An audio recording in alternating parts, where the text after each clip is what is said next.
Hello guys. तो आज है ना अपन अपने सर्विंग चैप्टर के जो अपन टॉप 25 क्वेश्चंस की सीरीज लेके हैं। तो आज अपन उसका चैप्टर नंबर 2 जो कि है हॉरिजॉन्टल मेजरमेंट, ये अपन कर रहे हैं। तो आपको पता होगा इससे पहले आप चैप्टर नंबर 1 की वीडियो बना चुके हैं, आपने वो नहीं देखी है तो वो देख लेना। तो अपन चलिए स्टार्ट करते हैं। अपना पहला क्वेश्चन है कि the shake corrections applied during चेनिंग is the always, यानी जो शेक करेक्शन होता है ना वो कैसा होता है, नहीं पॉजिटिव होता है, नेगेटिव होता है या जीरो होता है, फिर दोनों हो सकता है। तो आपको पता होगा जो सेक्रेशन होता है उसकी वैल्यू हमेशा क्या होती है, नेगेटिव होती है ना। ठीक है, तो इसके अंदर आंसर क्या हो जाएगा, आंसर हो जाएगा बी। ठीक है, ये आंसर कर लेना, है ना। देखो सेक्रेशन होता है बी। ठीक है, the maximum tolerance is the 20 metre chain in में, जो मतलब 20 मीटर की अपन चेन लेते हैं ना, तो उसके अंदर मैक्सिमम टॉलरेंस कितना हो सकता है। टॉलरेंस का मतलब समझ सकते हो, टॉलरेंस का मतलब अपन कितना उसके अंदर एरर अपन उसमें अज्यूम कर सकते हैं, उससे ज़्यादा अपन उसके अंदर एरर अज्यूम नहीं कर सकते। तो इसका आंसर आपको पता होगा। तीन अपन ना मेजर लिए ना, तीन चार टाइप की चेन लेते हैं, एक तो 5 मीटर की, एक 10 मीटर की, एक 20 मीटर की और एक 30 मीटर की लेते हैं। तो अपन उनके अलग अलग लेते हैं। तो 20 मीटर के अंदर है ना अपन लेते हैं उसके अंदर 5 mm का, यानी कि उसके अंदर है ना अपन 5 mm का टॉलरेंस उसके अंदर अज्यूम कर सकते हैं, इससे ज़्यादा नहीं कर सकते। देखो मैंने यहाँ पे मैंने लिख भी रखा है तो ये आप देख लेना। ठीक है, जो 5 मीटर की चेन है ना उसके लिए 2 mm का, 10 मीटर की चेन है उसके लिए प्लस माइनस होता है ये ना 3 mm का, और 20 मीटर के लिए 5 मीटर का 5 mm का, और 30 मीटर के लिए 0.8 mm का ये टॉलरेंस अपन उसके अंदर अज्यूम करते हैं, ये याद रखना। ठीक है guys, है ना। In invar tape is made of alloy and alloy, ये जो इनवायर टेप होती है ना वो कौन सी एलोय की बनी होती है। ये नॉर्मल क्वेश्चन गाइस जो कि बहुत सारे एग्जाम्स में आपको देखने को मिलते हैं। तो आपको ये इजी सा क्वेश्चन, नॉर्मल टेप जो इनवायर टेप होती है वो किसकी बनी होती है ना, ये आपको पता। आप जिसके अंदर गाइस आपको पता होगा कि मतलब जो इनवायर टेप होती है ना जिसके अंदर निकल उगलर स्टील की बनी होती है, जिसके अंदर जो निकल होता है ना वो 36% होता है, और जो 64% या 64% हो ना वो स्टील होता है, स्टील की मात्रा इसके अंदर ज़्यादा होती है। ठीक है, तो ये क्वेश्चन आपको याद रखना है, जैसे मैंने यहाँ पे लिख भी रखा है ना कि जो निकल होता है वो 36% होता है और स्टील होता है वो 64% होता है ना। और जो इसका लो कोफिशिएंट ऑफ थर्मल एक्सपेंशन कम होता है, यानी अल्फा की वैल्यू इसके अंदर कम होती है। ठीक है, और इसके अंदर ये चीज़ें भी याद रखना कि इट इज़ इसकी ना 6 mm की विड्थ होती है ना, और generally available in the 30 metre 50 metre और 100 मीटर के अंदर ये अवेलेबल होते हैं इनवायर टेप, याद रखना। ठीक है ना। और टेम्परेचर ज़्यादा मतलब इफेक्ट टेम्परेचर के ऊपर इफेक्ट नहीं करते, क्योंकि इसके अंदर स्टील और निकल अवेलेबल होता है, तो ये टेम्परेचर से इफेक्ट नहीं होते, है ना। साधारण सी बात है, इसलिए ना टेम्परेचर इफेक्ट नहीं होती, इसलिए इसकी जो प्रेशर्स होती है ना वो हाई होती है, और ये हाई चीज़ों के लिए रिक्वायरमेंट होती है, ये चीज़ आप याद रखना। ठीक है, अगला क्वेश्चन पढ़ते हैं। अगला क्वेश्चन है ना इसका वो पूछ रखा है कि मतलब कौन सी स्ट्रेंथ ज़्यादा है ना, विच इज करेक्ट, मतलब ऑर्डर कौन सी उसकी स्ट्रेंथ या फिर एक्यूरेसी ज़्यादा होती है। तो आपको पता होगा सबसे ज़्यादा अपन किसके लिए इनवायर टेप की सबसे ज़्यादा होती है, क्योंकि उसके अंदर वो टेम्परेचर इफेक्ट नहीं होती है, वो हाई एक्यूरेट वैल्यू देती है ना। तो सबसे पहले आ जाएगा इनवायर टेप, उसको स्टील टेप, उसका मेटेलिक टेप, उसके बाद में लिलियन टेप। तो इसका आंसर क्या हो जाएगा, बी इसका आंसर हो जाएगा। ठीक है, तो गाइस जी आप ये देख लेना। ठीक है, अगला क्वेश्चन अपन चलते हैं। अगला question the optical square is use to measure angle by, मतलब ऑप्टिकल स्क्वायर होता है ना उसके अंदर कौन सा रिक्वायरमेंट होता है। तो आपको पता होगा कि मतलब जो जो प्रिंसिपल अपन किन से प्रिंसिपल पे वो काम करता है, ये मोस्ट इंपोर्टेंट क्वेश्चन है guys, है ना। ऑप्टिकल स्क्वायर किन से प्रिंसिपल पे काम करता है, वो करता है एक तो इसके होता है डबल रिफ्लेक्शन और एक तो डबल रिफ्लेक्शन। तो इस चीज़ पे याद रखना, वो करता है डबल रिफ्लेक्शन के, वो स्टूडेंट बहुत सारे ना इस पे कंफ्यूज हो जाते हैं। तो आपको क्या याद रखना है, आपको याद डबल रिफ्लेक्शन पे वो काम करता है प्रिंसिपल के। बस सर मैंने हाँ दो मैं यहाँ पे लिख भी रखा है ना। Principle of optical square, the angle between the incident ray and the reflected ray is twice angle between the mirror, ये आप याद रखना, और ये डबल रिफ्लेक्शन पे काम करता है। ठीक है guys? अगला क्वेश्चन है the size of peg. Peg आपको पता है क्या वाइज होता है, पेग की जो मैं यहाँ पे अगर डिजाइन बनाऊँ ना, तो ये एक प्रकार से ऐसे 3D के अंदर आप ऐसे समझ लेना ना गाइज, ये ऐसे होता है ना। तो इसके अंदर इसकी साइज और वो पूछा है ना, तो मैं बता दूँ गाइज जो इसकी साइज होती है ना वो होती है ऐसे 15 सेंटीमीटर का होता है। ठीक है, इसको यहाँ पे खुट्टी टाइप का बोलते हैं ना, ऐसे ज़मीन पे है ना, इसकी जब अपन मेजरमेंट करें है ना तब इसका अपन यूज़ लेते हैं। और जो ये होता है ना, ये है ना, इसको जो एरिया होता है ना ये 2.5 सेंटीमीटर का होता है पास, है ना, ये ओनली, है ना। जो मैं यहाँ पे आपको बताऊँ ना, तो ये जो अपन लेते हैं ना ऐसे, ये ओनली 2.5 सेंटीमीटर होता है, और ये 15 मीटर लॉन्ग होती है। तो इसका आंसर क्या हो जाएगा, इसका आंसर हो जाएगा ये अपना याद रखना। ठीक है, तो मैंने यहाँ पे लिख भी रखा है there are the use to mark defined point on the ground either temporary और सेमी परमानेंट। ठीक है, इसकी जो होती है ना 2.5 centimetre square and 15 centimetre long होती है।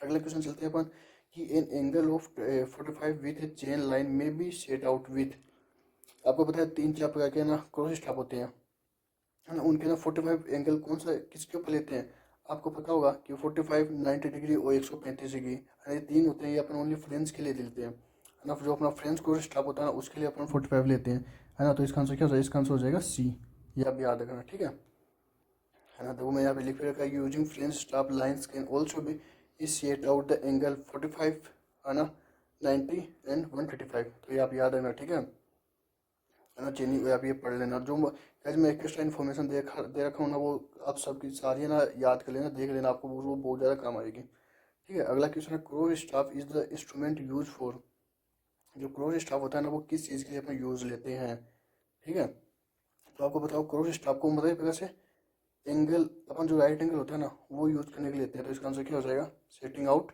राइट एंगल, ठीक है गाइज, है ना। गाइज मैं आपको अभी बता दूं, मैं जो भी क्वेश्चंस लेके आया हूँ ना वो बहुत ज़्यादा इंपॉर्टेंट क्वेश्चन है, उसी क्वेश्चंस में तो बहुत सारे एसएससी मान लो, आरआरबी जेई मान लो, और बहुत सारे स्टेट एजेई के क्वेश्चंस मान लो, उसी में से एग्जाम में से ना उन्हीं क्वेश्चंस के अंदर बहुत सारे क्वेश्चंस आते हैं, ठीक है गाइज। तो अपना ये टॉप 25 क्वेश्चन जो मैं सीरीज लेके आया हूँ इस पर बहुत ज़्यादा फोकस करो, है ना, इनमें से आपको बहुत सारे क्वेश्चन देखने को मिलेंगे, ठीक है गाइज। अगला क्वेश्चन के ऊपर चलते हैं गाइज। अगला क्वेश्चन क्या है, which of the following is an obstacle to chaining but not to ranging, मतलब जो चेनिंग के अंदर है ना वो बाधा डालता है, ऑब्स्टेकल का मतलब क्या होता है, बाधा डालना, है ना, बट मतलब जो ओनली चेन्नई के अंदर बादल डालता है, रेंजी का नहीं डालता, तो उसका आंसर क्या हो जाएगा, आपको पता होगा कि रिवर होती है ना, ओनली जो रिवर ऐसी चीज़ है जो ओनली चेनिंग, अपन चेनिंग करते हैं तो उसके अंदर मतलब जैसे रिवर बीच के अंदर आ गई तो अपन उसके अंदर ना चेन बिछा नहीं सकते, रिवर के ऊपर अपन कैसे चेन को बिछा सकते हैं ना, वो लग सकते हैं, तो इसके अंदर वो जो उसको बादल डाल ओनली रिवर होता है, ठीक है। बिल्डिंग्स के ऊपर अपन कर सकते हैं, हिलों के ऊपर अपन कर सकते हैं, ओनली रिवर के ऊपर उसका आंसर नहीं करते, तो इसका आंसर क्या हो जाएगा, रिवर हो जाएगा। जैसे मैंने यहाँ पे लिख भी रखा है, there may be the two cases in the obstacle that is obstacle to chaining but not ranging, when is the possible chaining, वो जो पॉन्ड हुई जेज होती है ना उनके ऊपर अपन कर सकते हैं, बट ओनली जो रिवर होती है ना वो चेन के अंदर, और जो चेनिंग के अंदर ओनली रिवर बादल डालती है, तो guys आप ये ना देख लेना, ठीक है। अब अगला क्वेश्चन है, ए बिल्डिंग इज ए ऑप्शन, मतलब जो बिल्डिंग किस चीज़ के अंदर, मतलब अपन को भी कर रहे हैं ना सर्वेइंग कर रहे हैं, तो बिल्डिंग किस किस चीज़ में बादल डाल सकती है, इसका आंसर क्या हो जाएगा, इसका आंसर हो जाएगा यानी कि अपन चेनिंग कर रहे हैं, है ना, तो एक कोई बिल्डिंग बीच में आ गई तो वो भी एक प्रकार से बादल डाल सकती है, और रेंजिंग कर रहे हैं कोई बिल्डिंग बीच में आ गई तो वो भी एक प्रकार से बादल डाल सकती है, तो यानी इसके अंदर दोनों होते ऐसी चीज़ होती है जो बिल्डिंग के अंदर, है ना, एक प्रकार से मतलब अपन चेनिंग और रेंजिंग है तो बादल डाल सकती है, तो ये आप देख लेना, ठीक है ना। जिम ने यहाँ पे लिख भी रखा है ना, west portion group A obstacle ranging chaining free vision obstacle, ये आप देख लेना गाइस, है ना, बहुत इंपॉर्टेंट चीज़ है। अगला है which of the following angle can be set out with the help of the French course, ये तो वापस आई थिंक रिपीटेड क्वेश्चन हो गया है ना, कि अपन कौन सा कर सकते हैं, तो आपको पता कि अच्छा मैं जो फ्रेंच कोर्स स्टाफ उसके अंदर मैंने आपको अभी बताया कि 45 90 और 135 डिग्री, ये 3 होते हैं, ये गाइस आपको पता है, ये एक चीज़ आप देख लेना, ठीक है। इसके अंदर ये सी हो जाएगा, ठीक है।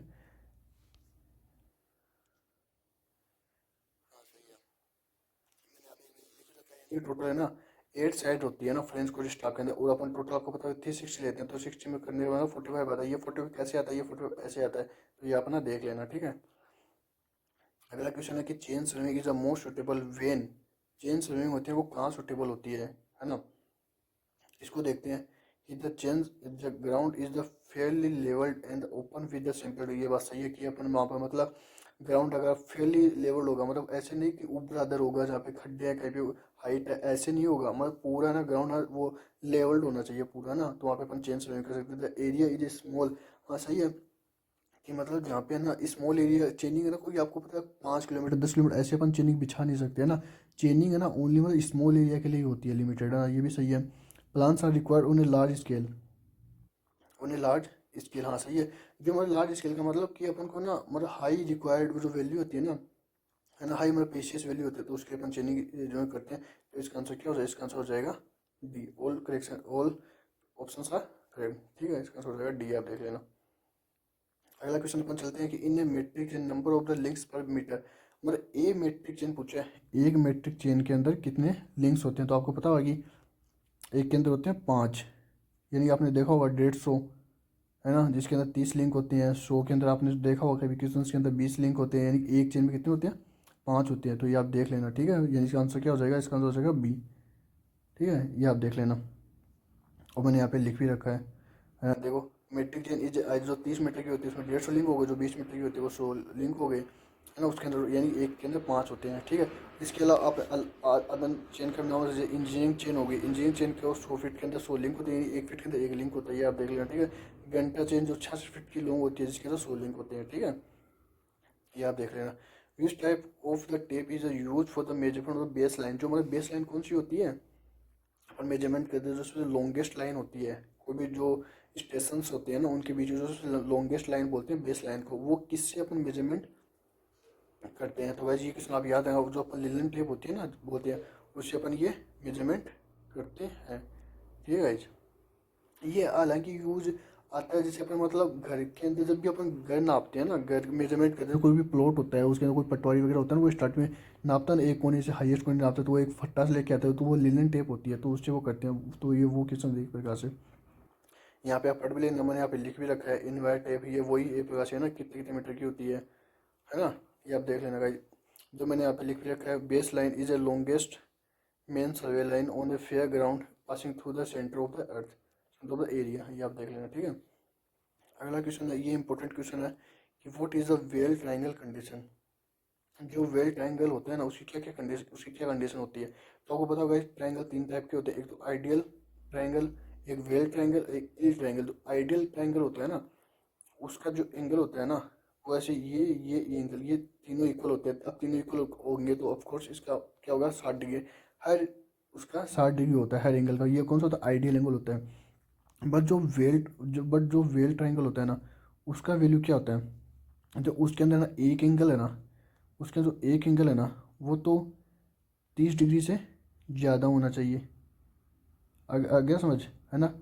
और मतलब 120 से कम होना चाहिए, है ना, और एक उनके बीच में होना चाहिए। यानी ना तो 30 से छोटा होना चाहिए, ना कि 120 से बड़ा होना चाहिए, यानी 30 और 120 के बीच में होना चाहिए। तो इसका आंसर क्या हो जाएगा, इसका आंसर हो जाएगा ए, यानी 30 और 120 के बीच में और इसका आंसर होना चाहिए, है ना, ठीक है। जैसे मैंने यहाँ पे लिख भी रखा है ना, आप ये देखो, है ना, जो आइडियल ट्रायंगल होता है ना, है ना, उसका 60-60 होता है, और जो वेल कंडीशन ट्रायंगल होता है ना उसकी वैल्यू 30 और 60, इसमें पे 40, 60 और 80 दे रखी है, यानी कि उनका 30 120 के बीच में। तो याद रखना वेल कंडीशन ट्रायंगल होता है ना उसके अंदर 30 और 120 के बीच में होता है, और जो इल होता है ना इल कंडीशन ट्रायंगल उसके अंदर 30 से कम और 120 से ज़्यादा, 30 से कम और 120 से ज़्यादा, ये 30 और 120 के बीच में नहीं हो सकती, है ना। तो उसको बोलते हैं इल कंडीशनल ट्रायंगल।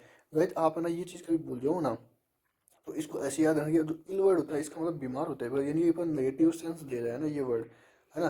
तो इसको मतलब जैसे आप या 30 से कम होगा और 120 से ज़्यादा होगा, यानी उसकी शेप है ना वो अलग टाइप की होगी, तो उसको इल बोलते हैं। वेल कंडीशन इसका मतलब वो वेल है, ये अच्छा है, ट्रायंगल दिखने में भी अच्छा है ना। तो उसका मतलब वो उसके अंदर 30 और 120 में अंदर होगा उसके एंगल्स का मान। वो आइडियल को आपको पता है उसका सबको ये प्योर ट्रायंगल हो उसको आइडियल बोलते हैं, तो ये आप ये चीज़ देख लेना, ठीक है। आगे अपन क्वेश्चन में चलते हैं।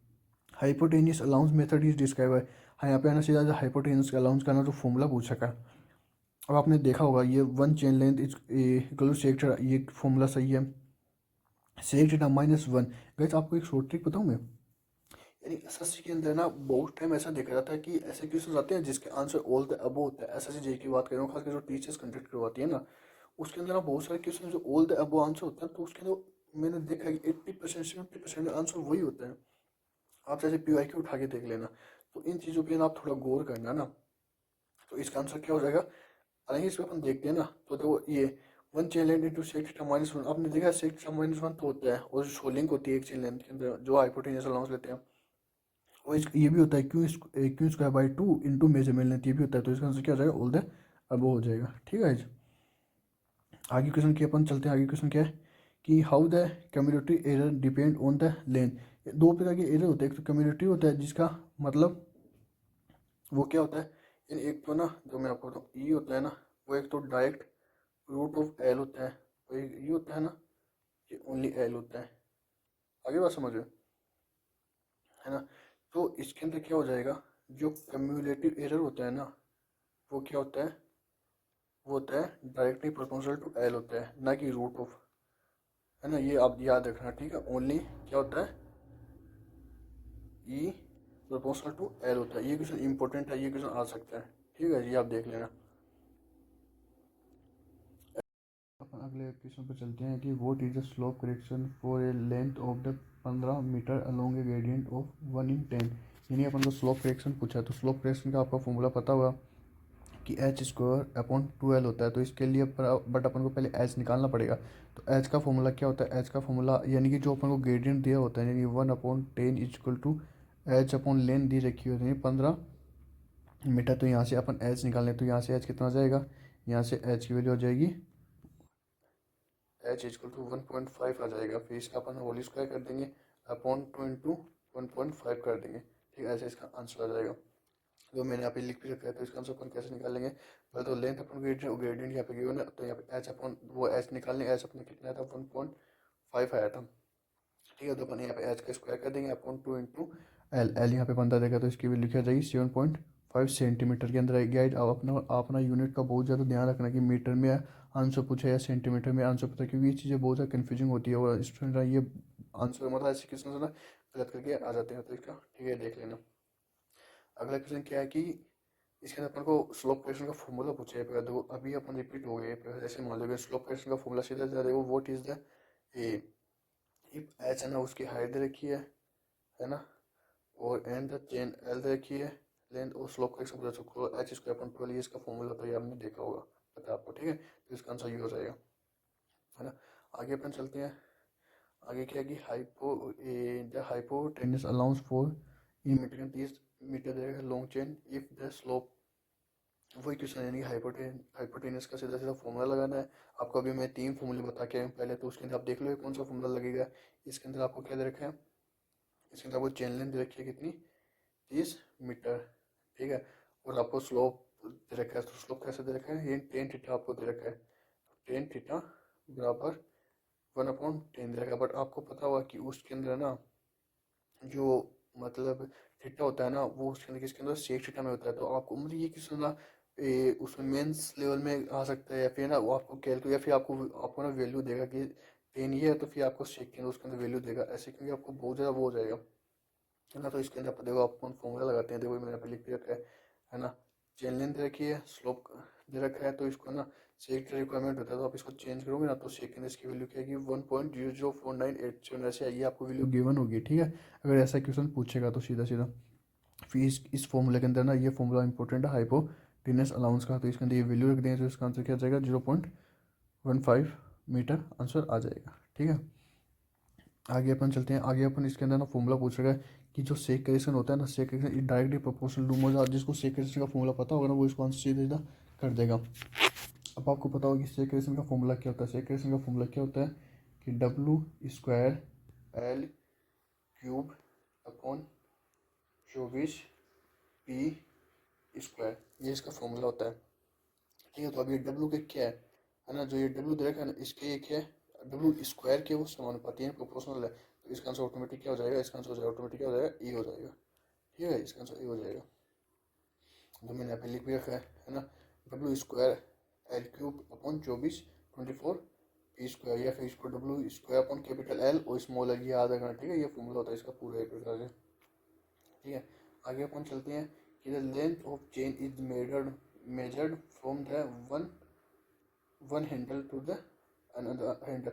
मतलब जो चेन लेंथ होती है ना, वो आपको अपन कैसे उसको मेजर करते हैं, तो वह याद रखना। जो मतलब चेन को अपन मेजर करते हैं ना, वो आउटसाइड टू आउटसाइड करते हैं, इसको आउटर टू आउटर भी बोलते हैं। तो ये मोस्ट इंपोर्टेंट क्वेश्चन है, ठीक है, तो ये देख लेना। आगे अपन चलते हैं, इसमें ये आएगा ना। आगे अपन अगला क्वेश्चन देखते हैं कि which type of the error occur in the direction only in go on the accumulation in the चेनिंग। मतलब चेनिंग के अंदर ना किस प्रकार से कौन सा एरर आता है, तो वह याद रखना। अपन ना 2 प्रकार के एरर मैंने बताए थे ना, क्यूमुलेटिव एरर और कंपनसेटिंग एरर।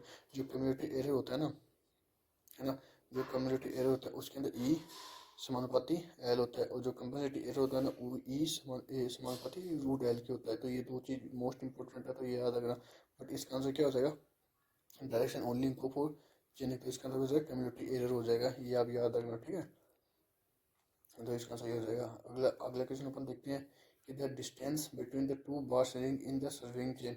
अब देखो बहुत सारे स्टूडेंट होते हैं, वैसे कंफ्यूज हो जाता है कि सर्वे चेन का नाम सुना है नहीं, बट आपको पता है जो घंटा चेन होती है ना, उसको अपन सर्विंग चेन बोलते हैं, है ना। जो घंटे चेन होते हैं उसको अपन सर्विंग चेन बोलते हैं, है ना।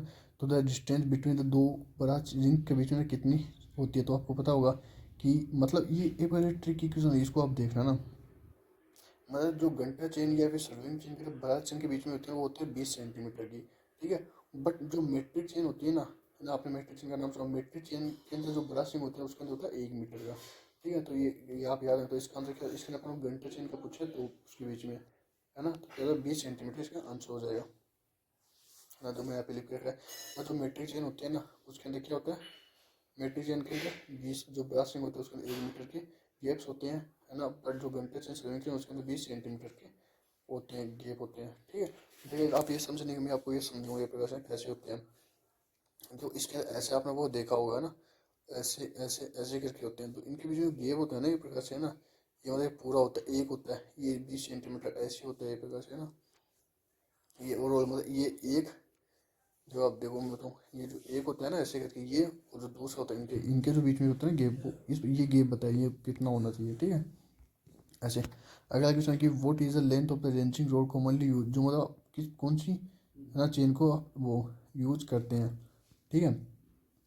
रेंचिंग तो आपको पता होगा कि अपन नॉर्मली ना 2 मीटर की है ना रेंचिंग रोड को यूज़ करते हैं, जिसके अंदर है ना वाइट प्लेट की वो होती है ना, पट्टियाँ लगी होती है। एक तो वाइट प्लेट की हो सकती है या फिर वाइट की हो सकती है ना। ये क्वेश्चन आप ध्यान रखना, ठीक है। तो इसका आंसर हो जाएगा E, ठीक है। तो according to I S code के अकॉर्डिंग है ना वो 2 मीटर की होती है, ठीक है ना। ये गाइज अपन अपने टॉप 25 क्वेश्चन, अगर आपको ये वीडियो पसंद आई है ना, तो आपको ना कमेंट बॉक्स में कुछ भी लिख के जाना और वीडियो को लाइक करना और चैनल को सब्सक्राइब करना है। अब आपके लिए मैं 2 होमवर्क क्वेश्चन करके इन क्वेश्चन के आंसर आपको ना कमेंट बॉक्स पे देना है, ठीक है ना। What is a triangle condition, ये आप देख लेना, ठीक है। अगला क्वेश्चन भी क्या, स्लोप करेक्शन के लिए इसमें क्या जो होती है वो एक प्रकार से, है ना। कौन सा क्वेश्चन आंसर सही है इसका।